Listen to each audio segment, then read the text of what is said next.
Maneva na sema PENDREAM TV. PENDREAM TV de osia dem yopo. Attorney General and Minister of Justice. Legal education definitely comprises two tiers. Tier 1 is the LLB program, the Bachelor of Laws program, which is offered by universities accredited to run bachelor's programs generally. And if they have a faculty of law or a school of law, that faculty or school will, train people, educate people and issue them with degrees for the bachelors of law. That's tier 1. Tier 2 is what you and I went through when we moved from the Faculty of Law, University of Ghana, and went to the Ghana School of Law, otherwise known as Makola, where we did our professional training. That is tier 2. Now, it is tier 2 that created the problem. Tier 2 is where the problem of legal education, was, and that is what animated our desire to reform legal education. So it is tier 2, that is the professional aspect that this bill is seeking to regulate. Now, the thinking within government, the logic of the bill was that if we regulate tier 2 and then we don't regulate tier 1, and tier 1 produces chaff, the chaff will move to tier 2 and the quality of legal education standards will fall. So we made an attempt to link tier 1 to tier 2 by saying, look, if the Council for Legal Education and Training has to regulate tier 2, then it has to have a role in how the standards of tier 1 are set. So we decided that they should do so in collaboration with GTEC. All right. Now, GTEC has given us an input where they are saying that, look, tier 1 is our territory. We will deal with the universities when it comes to accreditation for running the Bachelor of Laws programs. And so leave that to us, but concentrate only on tier 2, which is the professional legal education. Now, the thinking is that instead of us having the monopoly of the Ghana School of Law, where people are writing entrance exams and you have a backlog of 6,000 students with LLBs who cannot get in, we will now decentralize tier 2 and allow the universities to get accreditation not from GTEC, but from the Council for Legal Education and Training, to now give them, in collaboration with GTEC, for them to do the tier 2, that is the professional legal training. All right, that is the law practice course will be run by the universities, and the accreditation will be done by the Council for Legal Education and Training, because that council, as you rightly pointed out in clause 2, will be in charge of professional legal education. Mr. Speaker, let me also congratulate the Attorney General and Minister for Justice for bringing the bill and successfully shepherding the bill through to the point of enactment. Mr. Speaker, this was a major campaign promise of the National Democratic Congress. And as has been typical of the National Democratic Congress, promises made are delivered. We've made promises and we are delivering on those promises. We promised law students that if they voted for us, we will carry out reforms that will ensure equity, fairness, and access to legal education. We have today successfully passed the bill. We believe that this is the dawn of a new era, where all students will be fairly treated. Whichever law school you go to, whichever law faculty you attend, all of us would end at the doors of the National Bar Examination. All of us, whether you went to Lagos, or you went to UDS, or you went to UCC, or you went to Winneba, wherever you went to law school, we will all end at the same place, which is the National Bar Examination.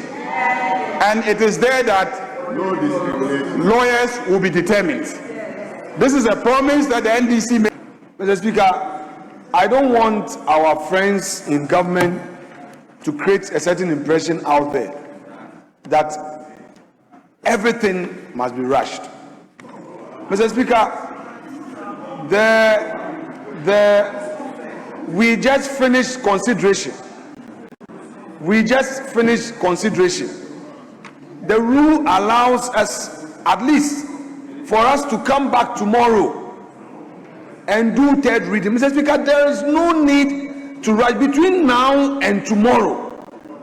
What is it at all that you think will stop you from having the third reading done tomorrow, that at all costs it has to be done today? Mr. Speaker, we should invoke that exceptional provision, Mr. Speaker, only when it is required. Mr. Speaker, now everything they would come for waiver, apply for waiver. Mr. Speaker, our friends in government must really come up with a change. Mr. Speaker, if they mean reset, they should properly reset. Every now and then they will say that, oh, it happened yesterday.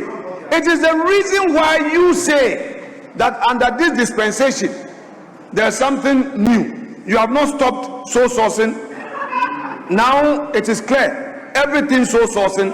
Now today we've just finished consideration, Honorable Minority Leader, and you now want to do third reading now. With all due respect, they should come back tomorrow. Operating out of order. Mr. Speaker, the Minority Leader has a motion that he wants us to take tomorrow. We are trying to clear our calendar, to create space so that the motion can be taken. But if he wants us to crowd tomorrow's agenda, if we crowd tomorrow's agenda and it becomes difficult to take your motion, I don't want you to blame anyone. Don't blame me. I said that. Don't blame me. I said don't blame me. We want to clear a lot of issues today. We don't want us tomorrow to come here and be dealing with the legal education bill. So let's just take the third reading. So let us have the abridgment of time so the third reading can be done, so that tomorrow will be free for other equally important motions. I have two motions, Mr. Speaker. I have two motions that are pending. In the order of priority, my motions come before his motion. Mr. Speaker, the learned Attorney General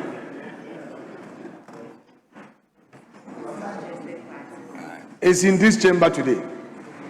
So I'm sure some people want to impress him. Mr. Speaker, but if they want to impress him, they should equally inform him of the industry of members who have ensured that this bill has gone through all the stages. Because, Mr. Speaker, even when he was engaged in other mandates, this House continued to consider his bill. So, Mr. Speaker, that is what they want to do for him.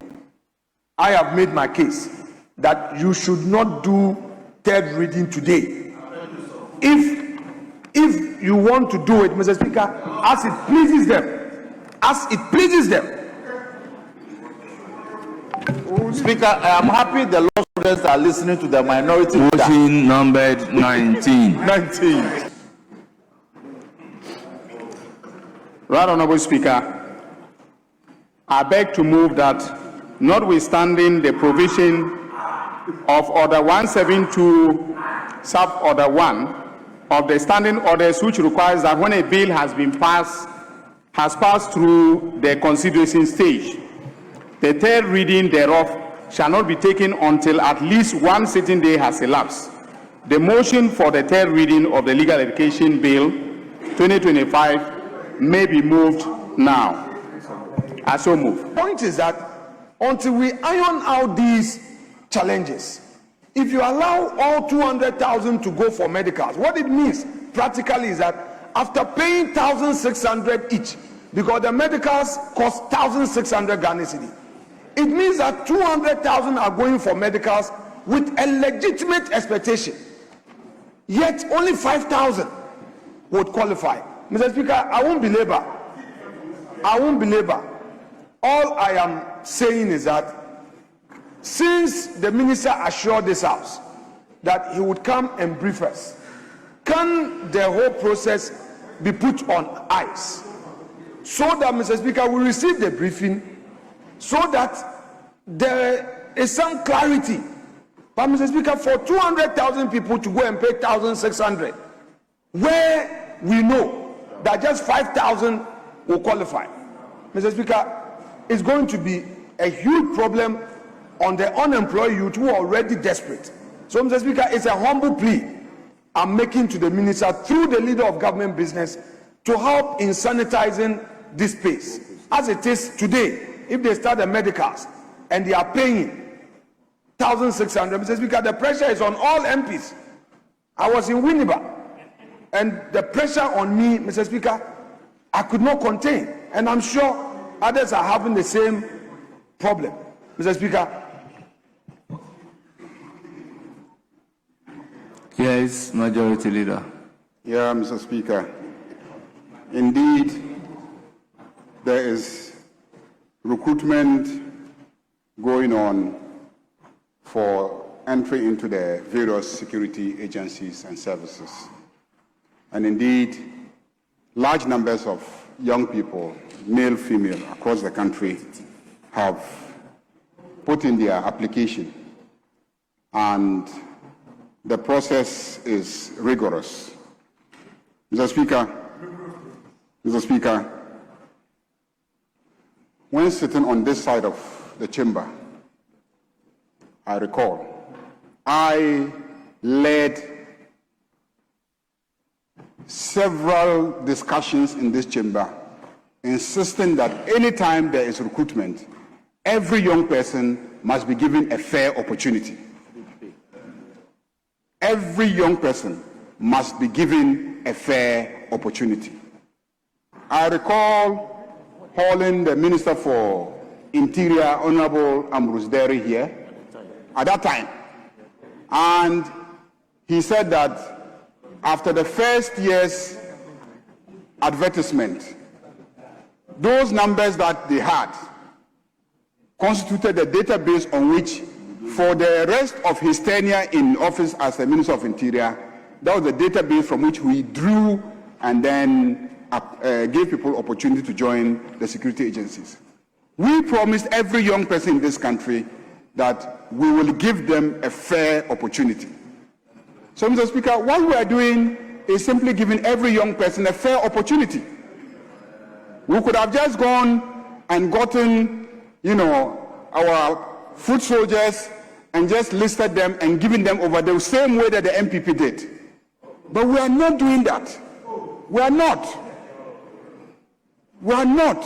We are giving every young person an opportunity. Now, if 500,000 and over people have applied, it shows the enormity and the problem of unemployment in this country that we need to fix. Because all they are doing is looking for a stable job. That's what these young people want. They just want a stable job. And a job in the security agencies appears to them to be a stable job. It will earn them something. I know people who have degrees, have master's degrees, but have stepped down to come and use their SHS qualification just so that they can be eligible to apply. I mean, the situation must be desperate for a person with a master's degree, a first degree, to step down and come and use your SHS certificate to apply for a job when you have a master's. Such a young person has decided to take his chance. You can't say that if we allow him to go and then pay for medicals, afterwards there will be a problem. If you ask the young person today, should I allow you to go and pay for medicals and get to the last point, or I should save you from paying the medicals? He will opt to be allowed to go and do the medicals and get to the last point, hoping that he will be among the 5,000 that will be chosen. That's the dilemma that we are confronted with. Who are you going to say that the person should withdraw? Mr. Speaker, I've heard my friends on the minority side mention at press conferences that the Interior Minister should refund. Mr. Speaker, they did the same thing. Advertised, people paid, and they never refunded 1 Ghana cedis to anyone. I have Hansard of this house recording proceedings here when Ambrose Derry was also hauled before this house and asked the same question about refunding to the young people. He did not. He says it's a trap. He reserved the money at that time, about 35 million Ghana cedis. It is there. It's in the Hansard. So you cannot be discussing refund now. Let's discuss how we can fix the economy so that jobs can be created for all these young people. If in the last 8 years, every year we're able to absorb 100,000 of them, what are the numbers that we're having now?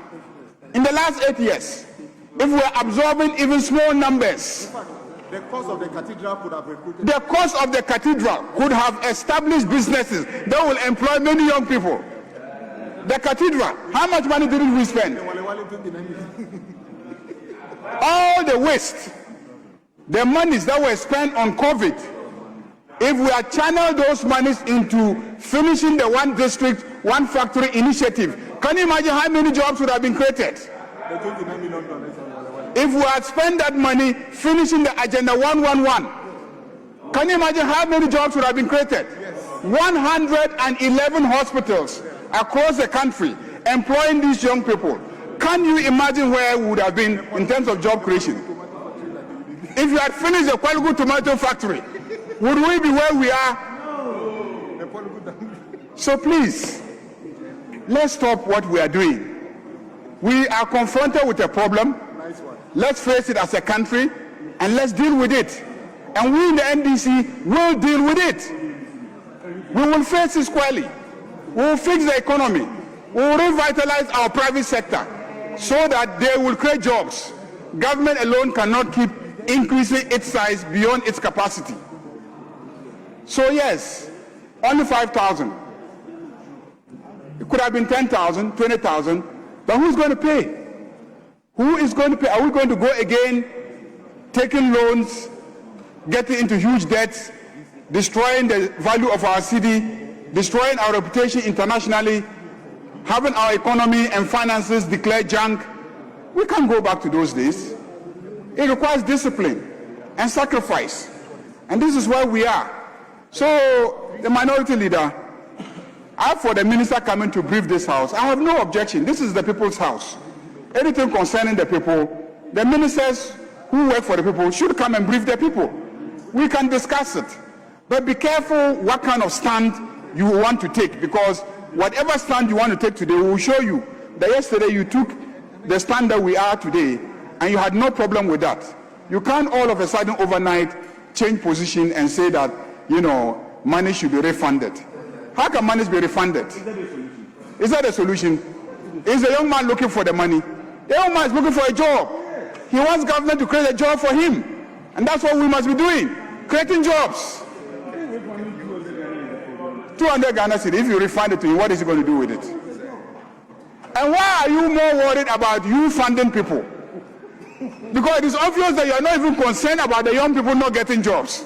You are concerned about the idea that they will come to you to ask for money to go and pay for medicals. Because that appears to be your primary concern, that the young people will be coming to you. Please, Winneba young people, don't go to him for money. Find your money and go and do your medicals. And give yourself a chance to be employed, to be recruited. Find your own money, because your MP is not willing to give you money. one debate. Who's the debate? What's the debate? Mr. Speaker, I have nothing more to add. Honorable Minority Leader, Mr. Speaker, just is this going to be no, a Mr. Speaker, banker? not a debate. But I talk Mr. Speaker, just out of the blue. I give you the opportunity. Sure. I must take him also. Mr. Speaker, that's fine. So when Mr. I Speaker, give you a please, right to national- rebut, Mr. Speaker, I'm will not I go back rebutting. to him? Mr. Speaker, I'm not rebutting, but I think this is a moment for leaders. Mr. Speaker, I have heard leader. But my key concern is founded in concerns by many members of this House, including he himself. Mr. Speaker, when a system does not offer certainty, it must obviously be reviewed. When a system does not offer clarity, it must certainly be reviewed. But if we would always go back and say, oh, yesterday something happened, it was not good, so we shouldn't talk about it. Mr. Speaker, then what is the essence of a reset? Your slogan is reset, and I'm saying that you are now asking 200,000 people to go and pay 1,600 Ghana cedi each, when in fact you have only vacancy for 5,000. It means 195,000 people, Mr. Speaker, are going to pay 1,600. Multiply that, and Mr. Speaker, in the end, the desperate youth will be frustrated. We, the MPs, they will come to us for money to go and do medicals that they will never get the opportunity to get recruited. So, Mr. Speaker, if the majority leader's response to me is that, in fact, something happened during MPP era, so we should shut up, I hear him. But on the issue about the Winneba youth, over the weekend, I have already told them. Oh, Mr. Speaker, that is the truth. It is on social media. I spoke. I told them that, look, what the minister said, the 200,000, if you go and pay for medicals, you are going to waste your money. I've told them. Yes, I've told them. I did. I told them. I am telling you what is already out there. Don't worry. So the tutorials from the minister, the majority leader, there's nothing new. I told them that if you get a notice that go and do medical, don't go and waste money, 1,600, because you won't get a chance.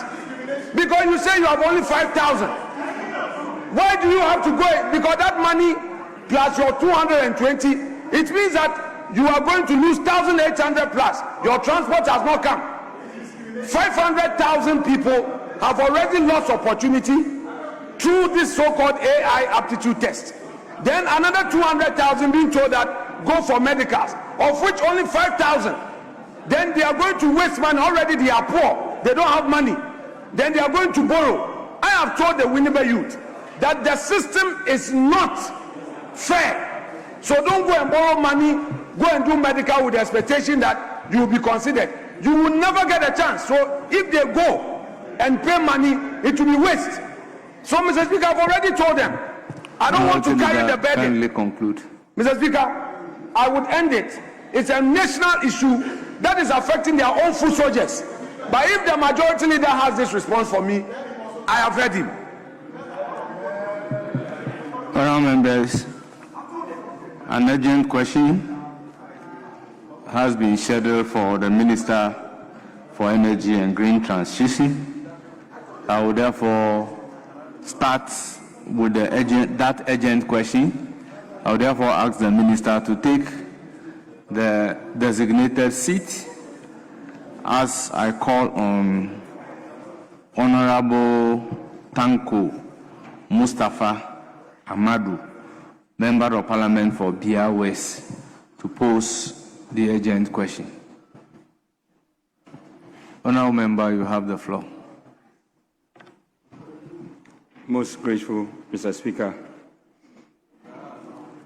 I rise to ask the Minister for Energy and Green Transition what specific measures have been implemented to address the persistent power supply challenges in the BRS constituency. Yes. Should I take it again? Oh, okay. Mr. Speaker, I rise to ask the Minister for Energy and Green Transition what specific measures have been implemented to address the persistent power supply challenges in the BRS constituency. Thank you. Yes, Honorable Minister.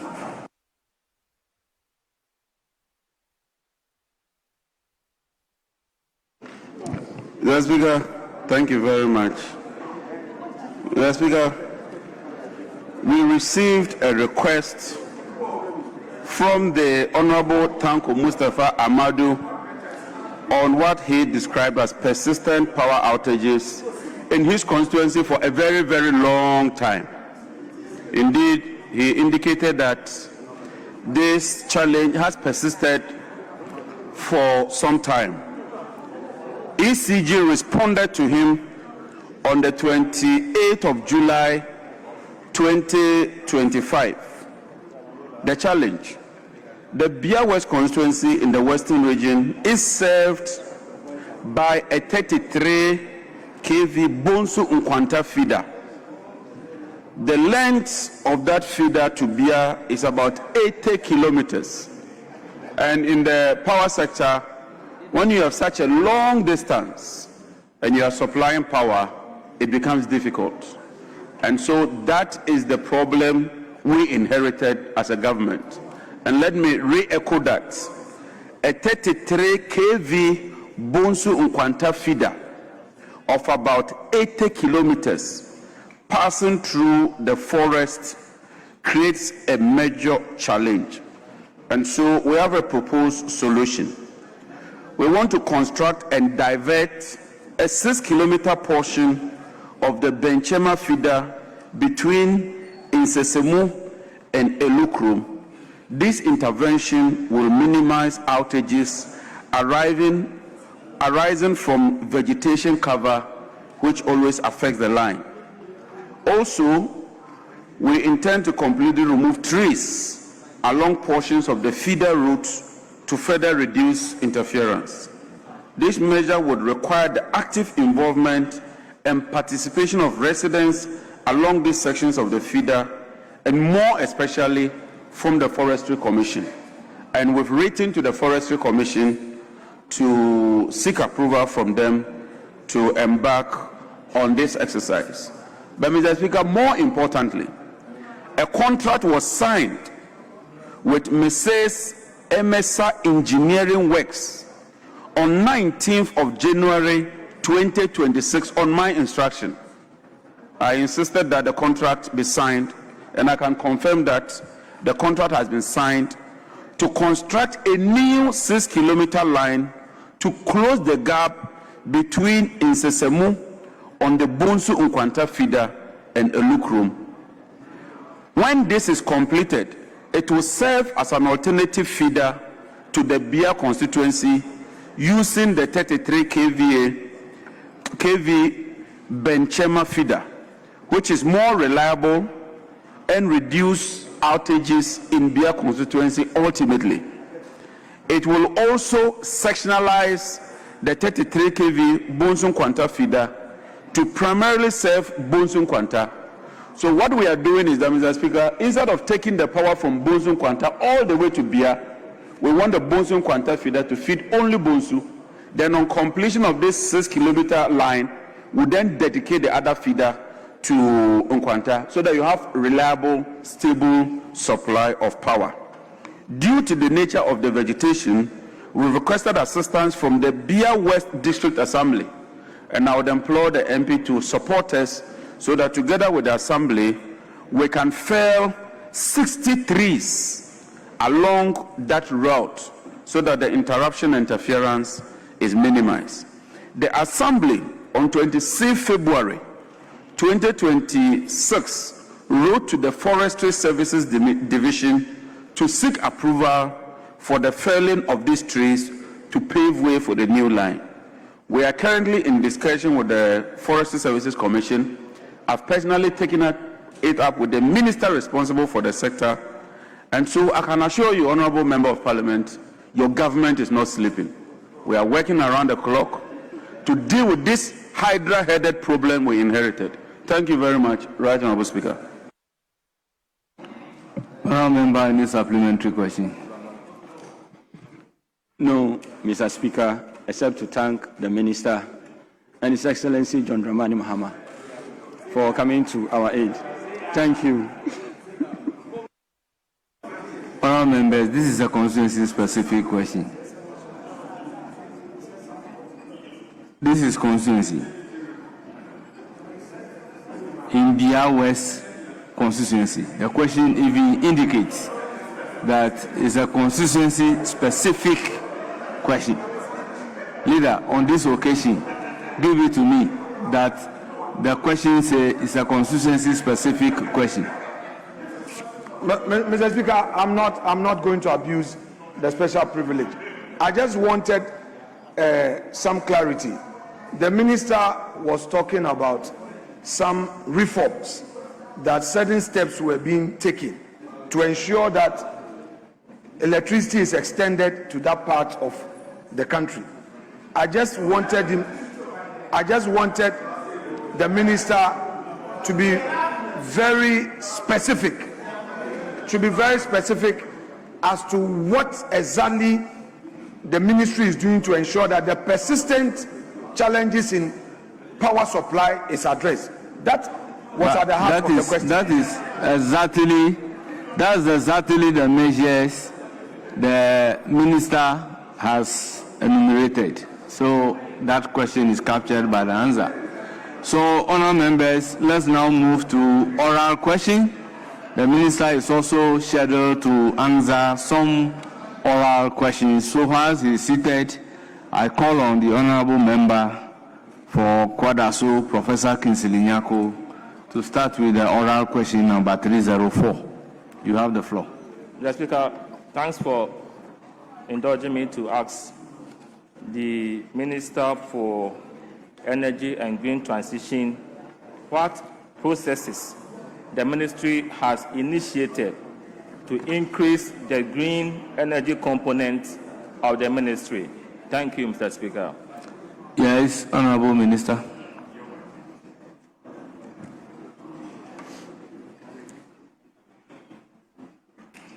Right Honorable Speaker, we've launched key programs and activities aimed at accelerating the green transition agenda of Ghana as articulated by His Excellency the President.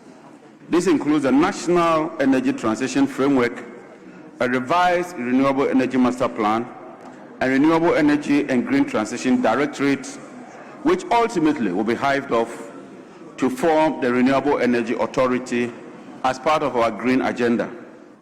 Recognizing dwindling external funding, we've established the Renewable Energy and Green Transition Fund with approval from the Office of the President to mobilize domestic resources and provide much needed financial support. We are also working on establishing the Renewable Energy Authority, as I stated, to strategically drive the development and growth of the renewable energy sector. We are implementing programs to boost renewable energy in the generation mix as well. Last year, we added approximately 80 megawatts, mostly from solar, bringing total installed capacity to 280 megawatts. In addition to this, there are key ongoing projects, which includes the 200 megawatt Dawa solar project, 100 megawatt Bui solar project, Sinon Asoglis 50 megawatt solar project, VRA's 30 megawatt floating solar project, and a 200 megawatt solar plus 1,000 MWH battery energy storage project. Mr. Speaker, what we are seeking to do is to advertise through competitive processes for 200 megawatts of battery energy storage to be constructed across the country so that nighttime when the peak demand is higher, we can inject this power into the sector. This will significantly expand capacity upon completion. The ministry is deploying solar in the water and agriculture sector to enhance access to domestic water using solar, but also for irrigation and agriculture in general. We are currently embarking on 2 pilot projects, one in the Savannah region and the other in the Central region. And based on the outcome of that project, this year we intend to roll that project on a mass scale. In 2025, the ministry also completed the rehabilitation of 5 pilot mini-grids in Pediakope, Kodokope, Aglakope, Atigagome, and Wayokope. The ministry also completed and commissioned 3 new mini-grids in the Alokwem, Afravi, and Aziziakwe Islands in the Adan East municipality. To accelerate the last mile electrification, the ministry is rolling out renewable energy powered grid solar homes so that communities that cannot be connected to the national grid would also enjoy electricity. We are also working on the net metering and have also initiated the process to locally manufacture and distribute 1 million improved cook stoves in furtherance of our renewable energy agenda in partnership with Better Planet India. Under the World Bank program, we are also distributing additional LPG programs. Mr. Speaker, this year we'll be constructing solar parks where electricity powered or electric powered cars can charge their cars. And so we'll be coming out with an LI that will regulate how we set up charging points for electric vehicles, particularly encourage people to adopt solar when it comes to the charging of electric vehicles. Mr. Speaker, these are but a few of the projects that the ministry is currently pursuing in furtherance towards our agenda to promote renewable energy consumption in the country. Thank you very much, Right Honourable Speaker. Honourable Member, any supplementary question? Thank you, Mr. Speaker, and thank you, Honourable Minister, for doing justice to the topic. My first supplementary question is how much has been generated by the Renewable Energy and Green Transition Fund? Thank you. Well, this must come by way of a specific question, not to take the minister by surprise. Because he mentioned your that question is measures, processes the ministry has initiated to increase the green energy component of the ministry.